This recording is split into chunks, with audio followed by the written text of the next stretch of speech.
Estamos ya de regreso en el programa, como lo había anunciado, estoy con Edwin Heredia, de la Asociación Vida y Familia. Vamos a seguir analizando, como hicimos la semana pasada, el asunto político, la crisis política del Perú. Analizamos el tema de la vacancia y ahora, cuando el proceso ha sido bloqueado en el Congreso, vamos a analizarlo. Edwin, gracias por estar con nosotros. Gracias a ti, Enrique. ¿Cómo evalúas tú el comportamiento del Congreso en este tema de la vacancia presidencial? Bueno, la semana pasada hacíamos hincapié prácticamente en su totalidad a la actitud, ¿no?, mejor dicho, a los hechos del señor Castillo, que motivaban un fuerte cuestionamiento y sospechas que él tenía que aclarar. Nos centrábamos sobre todo en eso y en que, bueno, pues eran cosas que no tenían eh, mucha explicación, que sin duda alguna, si él no salía a decir algo, pues las sospechas estarían pues prácticamente comprobándose, ¿no? Que ahí habían cosas dolosas y cosas, sí hay que decirlo, corruptas. Ahora hemos visto que sí que el Congreso ha tenido también un papel, una actitud eh, que, que finalmente ha devenido en no admisión de la vacancia, ¿no? Yo creo que en esto ahora el Congreso me parece que se han equivocado, y se han equivocado porque en, todos los que incluso han votado por el no, ¿no?, se han equivocado, creo yo, por varias razones, pero la principal, desde mi punto de vista, la principal de aquellos que votaron por no a la admisión de la moción de vacancia, es que, bueno, señalaban en bloque Acción Popular, ya no digamos, ¿no?, los de Perú Libre, pero señalaban, y de Alianza para el Progreso también, la mayoría, que no lo hacían, no lo hacían para la famosa gobernabilidad, pero sí pedían que el presidente, el señor Castillo, aclarase esos temas, ¿no? Entonces, ahí hay un error lógico tremendo. La admisión para la vacancia no era para vacarlo inmediatamente, era justamente para que pudiese explicar a todo el pueblo peruano, representado ahí por los congresistas, qué es lo que finalmente pasaba en la Casa de Breña, aunque si la moción de la vacancia no fue presentada para este tema que surgió posteriormente, pero tenía que responder.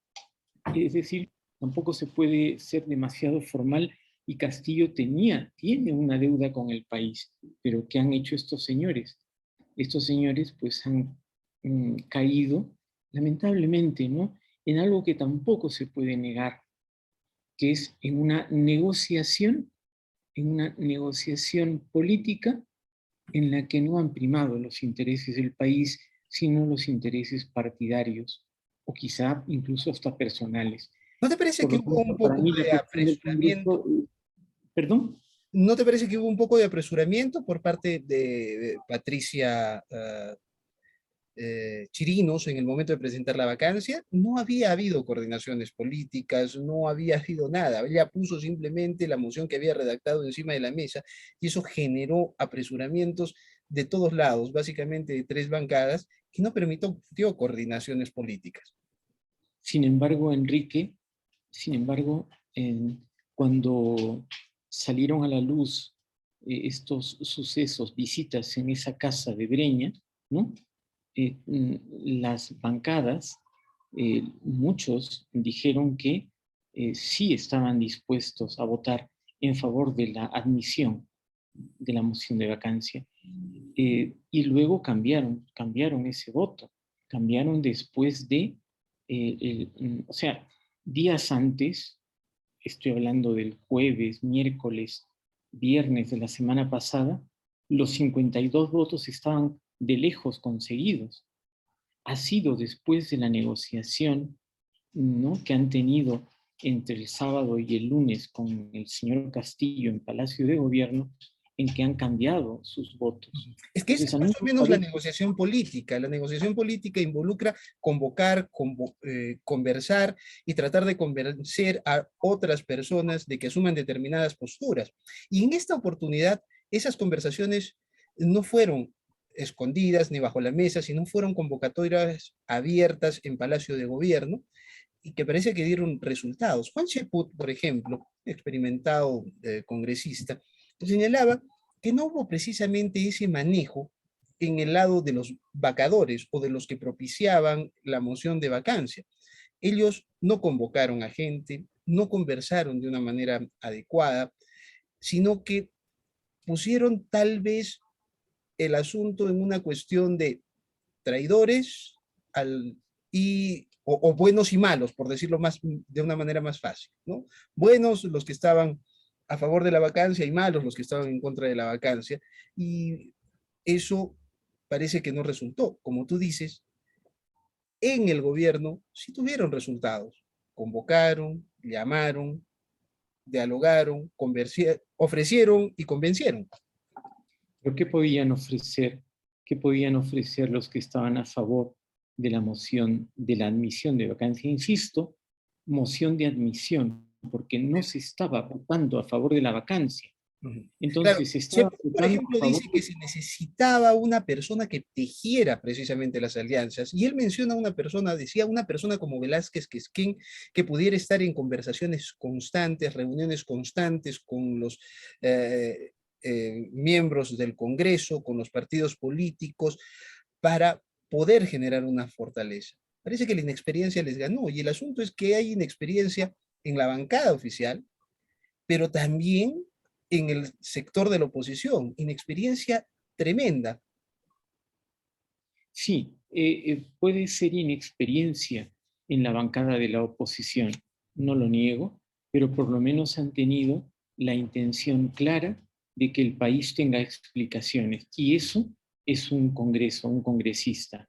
Un congresista fiscaliza, en este caso, pues al presidente de la República, porque no puede haber contra él una acusación. Entonces, para eso era. Sin embargo, en los 2/3, ¿no?, del Congreso, ¿no?, los 2/3 conformados por el sector oficialista y por Acción Popular y Alianza para el Progreso, estoy hablando de bloques grandes, ¿qué es lo que hicieron? Pues cayeron, empleo este verbo, cayeron, porque yo creo que sí ha sido en Palacio de Gobierno, no ha sido en Breña la negociación. Sin embargo, ¿acaso sabemos qué cosa han negociado? Pero Bueno, estoy seguro de que ha habido una negociación en la que quizá, bueno, pues se han ofrecido cosas a cambio del no. Y eso a mí, aunque sea algo político, no me parece bien, porque no va a favor de la transparencia, no va a favor de la verdad, de que se sepa la verdad. Y por lo tanto, el Congreso, esa fracción del Congreso que ha votado por el no, lo que ha hecho es echarle tierra encima de los sucesos bochornosos, ¿no?, o corruptos finalmente del señor Castillo, de tal manera que yo te aseguro, Enrique, a partir de ahora, todo lo que pasó antes de antes del martes o lunes de esta semana, ya se olvidará, como si no hubiera existido, por más que diga el señor Acuña que se convierte en el fiscalizador, que tiene el suficiente talante moral, por más que los de Acción Popular digan que sí, que se investigue, nadie investigará, Enrique. Así es, así nos hemos acostumbrado en nuestro país. La fiscalía no existe, no investiga. Los únicos fiscales son los periodistas en nuestro país. y hablando del periodismo, ¿tú crees que contribuyó mucho el blef de los audios propalados el último domingo, se creó una expectativa tremenda al respecto. El propio canal de televisión y el propio programa contribuyeron con su silencio a generar esa gran expectativa. Y lo que revelaron finalmente fue algo Trivial. bastante trivial, por decirlo menos. Bueno, ¿crees que eso contribuyó a que algunos congresistas cambiaran su posición? Sí, sin duda alguna, hubo, mm, hubo una especie eh, de decir, bueno, aquí no añaden nada, y más bien el no añadir nada lo que hizo fue restar. O sea, no dejar la cifra en donde estaba, sino quitarle. Tirarla abajo. Sencillo, tirarla abajo. O sea, si el grado o la magnitud de la situación estaba en, por decir, en Estuvo en el 30 o 52. 40, Estuvieron en el claro, 52. Llegaron a tener los así es, 52 votos necesarios. así es. Y con la ayuda indirecta de este blef, como tú le has llamado, ¿no? Y sobre todo con la negociación del fin de semana y del lunes, entonces, claro, fíjate, a Perú Libre no le conviene de ninguna manera la vacancia de Castillo, por más que se llevan muy mal, ¿no? Pero no le conviene, es mucho peor. Entonces, ha tratado de ganar, ¿no? Ofreciendo el respaldo a Castillo. Ha tratado de imponerse sobre el sector aviar, porque Ahora, hay los una cuestión aviares más. no tienen representación en el Congreso. Y después, perdona Enrique, y después, qué han logrado los demás? Pues Acción Popular, Alianza para el Progreso, ¿no? Es bien difícil, Enrique, que respalden al gobierno contra nada, contra una supuesta gobernabilidad del país, porque la gobernabilidad no estaba en juego en todo caso después de que el señor Castillo, ¿no?, explicara a la nación que han sido todos los sucesos que hemos visto en estos 4 meses. ¿No? Claro, una cuestión adicional es que bueno, no sé si gran parte, pero una parte importante de la opinión pública cree que los audios que se habían venido anunciando existen y que no fueron propalados, que el gobierno no solo se movió políticamente en Palacio, sino que habría hecho algunos juegos, ahora sí, debajo de la mesa para evitar que esos audios sean propalados. Y eso sí genera aún más desconfianza en la población. ¿Cómo miras ese punto? Sí, bueno, si la prensa se hubiera prestado a esto, eh, eh, mm, se haría merecedora del calificativo mayor, ¿no? Peyorativo que puede existir, porque entonces, bueno, pues si han ocultado algo a cambio de otra cosa, pues serían despreciables, ¿no? Serían despreciables. No tengo otro calificativo porque entonces han puesto por encima de sus intereses verdaderamente los del país, ¿no? O sea, es decir, están, mm, y lo peor, están tapando probablemente una situación injustificable de corrupción. Yo no he escuchado esos rumores, pero si así hubiera sido, Enrique, entonces sí, no retiro el calificativo de despreciables a los que hayan podido hacer eso. No hay pruebas al respecto, pero es lo que se empieza a difundir en las redes sociales. Por eso digo que una parte de la opinión pública piensa eso. Ahora, hay otro asunto interesante. Solo parece que Castillo ha salvado el poder el tener que ir al Congreso y defenderse y dar explicaciones, sino parece que ha salido fortalecido. ¿Crees eso? Sí, por lo mismo que hace un momento te digo, o he manifestado, todo lo anterior al 7 de diciembre, ¿no?, al 6 de diciembre, todo ya pasó. y no va a tener, ya no necesitan explicaciones. La Fiscalía no va a hacer nada con Bruno Pacheco, o si hará, como bueno, como es un eslabón débil, bueno, pero mayormente no importa. Todo será enterrado, Enrique, no lo dudes, todo. Diríamos que lo de Castillo, lo de los otros podrá continuar. Bruno Pacheco, sí, ya te digo, bueno, pues es un lado débil del hilo, ¿no? Entonces, no pasa nada. Y al final también le ofrecerán algo y se acabó.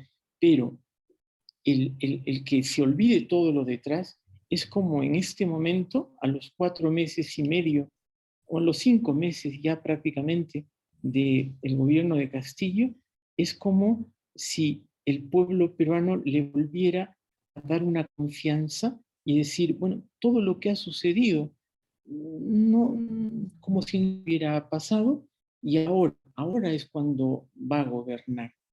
Al pueblo se le ha transmitido eso. Es muy triste, pero es así, es así. Entonces, como ha sucedido esto, la consecuencia es que el Señor ha salido fortalecido.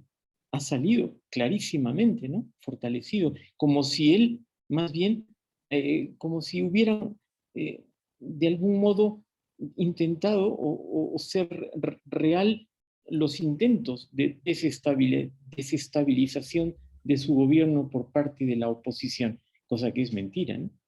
Pero él va a empezar a vender eso.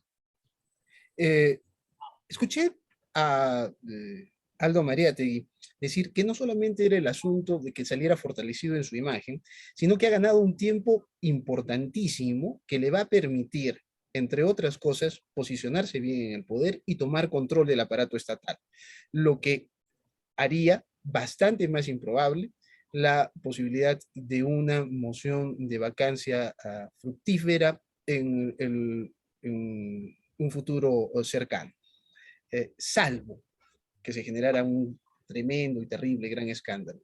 ¿Crees que realmente esto le ha dado la oportunidad para posicionarse en el gobierno, para tomar el aparato estatal y ejercer además un gobierno populista con ya el anunciado, no por Castillo, sino por el ministro de Economía, suba del salario mínimo en breve? El, sí, yo pienso que eh, se ha fortalecido, ha ganado tiempo, como bien dices, se ha posicionado mejor, lo hecho está, ¿no? Esto es importantísimo. Lo que ha avanzado ahora, ¿no? Ha adquirido solidez. Es decir, estos sucesos, paradójicamente, que intentaban, ¿no? Intentaban sacarlo o por lo menos cuestionar su poder, ahora, ¿no? Más bien lo han atornillado. Yo pienso que el futuro dependerá de lo que haya negociado con Perú Libre, sobre todo, lo que Ahora, haya negociado con ellos, porque si es verdad que el gabinete se va a cambiar, pues a ver a quién pone y a ver si el sector caviar, que no son tontos, o sea, ellos no tienen representación prácticamente en el Congreso, no la tienen. Sin embargo, tienen poder en los medios de comunicación, en la fiscalía, tienen poder en las ONGs, y entonces no se van a quedar quietos perdiendo los ministros y perdiendo la cuota de poder en el gobierno que le arrebataría Perú Libre. Por eso te digo, no sé cómo dependerá de eso, de lo que hayan negociado. Ahora, la vacancia se ve cada vez más difícil hoy y ahora, por supuesto. Juan Carlos Tafur decía, por ejemplo, que este asunto se da porque han sido niñatos, se refería a los congresistas vacadores, haciendo cosas de adultos. Y así como estamos viendo que Castillo se fortalece, ¿crees que la oposición se ha debilitado? ¿Ha perdido credibilidad y respaldo en la población? Por el momento, por el momento sí. Eh, Recuerda que para el poblador que es mayoritario en cuestión electoral, que es el sector D, ¿no?, de la población, el Congreso siempre ha sido el malo de la película, ¿no? Y sigue siendo el malo de la película. Es decir, ese sector, ¿no?, lo que quieren es que cierren el Congreso, ¿no? Entonces, tanto los vacadores como los no vacadores tienen muy mala imagen. Ahora bien, para el sector que es un poco más racional que esos que siempre le echan la culpa al Congreso, ¿no?, o que piensan que el Congreso es una, ¿no?, para el sector que es, insisto, más racional, más analítico, ¿no?, los que han quedado mal son esos 2/3 del Congreso que han dicho que no. El tercio de la oposición, esos 46, ¿no?, que es aproximadamente un tercio del Congreso, yo creo que ellos, ¿no?, esa oposición congresal no ha salido debilitada. Yo creo que más bien eh, el haber seguido fieles a unos planteamientos, ¿no?, firmes ante esos planteamientos, por lo menos los deja ahí o los fortalece. Los que han quedado muy mal son los otros, porque, insisto, han negociado. Han negociado. La política es negociar, por supuesto, pero a ver qué negocias, porque si negocias por, ¿no?, por encima o en contra de los intereses del pueblo al que representas, entonces esos negocios son, diríamos, insostenibles, ¿no? Esos negocios no se pueden tolerar en la política, ¿no? Entonces, ahí yo pienso que la oposición congresal, ¿no?, yo creo que se han mantenido. No debería esto ser para ellos una ocasión de debilitamiento. Más bien los otros, ¿no? Los otros sí que tienen que explicarle a sus votantes qué han hecho, ¿no?, qué han negociado, por qué han dicho que, por qué han dicho que no a la posibilidad de que el presidente explique los 120 días de desgobierno y de hechos, eh, pues sí, digamos, prácticamente dolosos, que ahora lo peor de todo es que dejaron de existir. La casa de Zarratea y todo lo que hubo ahí, te aseguro que ya no existe. Ya Lo no que sí es existirá. evidente es que ha habido un fuerte enfrentamiento entre las fuerzas serranistas y las fuerzas caviares, digamos, dentro del gobierno. Cerrón ha conseguido que toda la bancada vote en contra de la moción de vacancia y ha salido en unas declaraciones diciendo que el presidente ha dicho que va a cambiar el gabinete. Sí, Eso lo han ratificado otros líderes que se reunieron con él en Palacio de Gobierno. Pero Cerrón ha ido más allá y ha dicho, se necesitan los cambios en el gabinete que está lleno de Juntos por el Perú y de Nuevo Perú. En otras palabras, de Verónica Mendoza, de sus aliados y por lo tanto de lo que llamamos nosotros la izquierda caviar o lo que se conoce en el Perú como izquierda caviar. sí. El presidente podrá mantenerse bien con ambos en la siguiente etapa de gobierno o crees que los enfrentamientos van a ser realmente más duros y finalmente uno de esos sectores va a salir desplazado y por lo tanto a ponerse en la oposición al gobierno? Ese es el gran problema que ahora tiene Castillo. El gran problema que tiene Castillo en este momento, ¿no?, o en los días próximos, es quién lo sostiene en el poder. ¿Quién lo va a sostener? En este momento, hasta los días pasados, no lo sostenía Vladimir Cerrón y Perú Libre, lo sostenían los caviares. Ahora, más bien, ¿no?, si le hace caso, suponiendo que ese haya sido el compromiso, entonces, ¿quién lo va a sostener? Yo no creo que la gente de Perú Libre, en concreto Vladimir Cerrón, pese más en el poder que la izquierda caviar. Castillo tendrá que decidir desde mi punto de vista. Edwin, te agradezco mucho por esta conversación. No, Enrique, siempre muy grato. Ha sido Edwin Heredia de la Asociación Vida y Familia. Gracias por habernos acompañado. Nos reencontramos mañana en Modo Bio.